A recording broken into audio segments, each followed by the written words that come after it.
Here I have HUAWEI MEDIAPAD T3, and let me show you how to insert here micro SD card on the following device. So at first, let me find the slot for micro SD. It is located right here. So let me open this slot by using some thumper tag or special eject tool. So here I have my special eject tool, and let me simply press into this hole, this tool. That's it. Now you can remove the whole thing.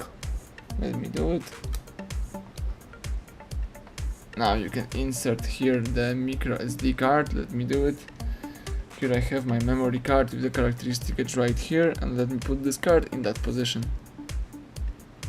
Right now you can put the whole thing into your device.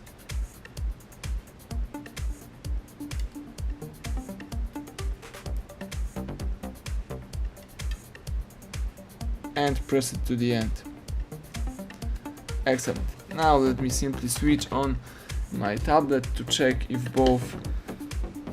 my SIM card is, if my SD card is working properly.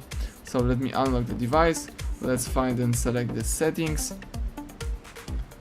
Choose memory and storage. And as you can see, the device is reading our SD card. So everything went well. Thank you for watching. Please subscribe our channel and leave thumbs up under the video.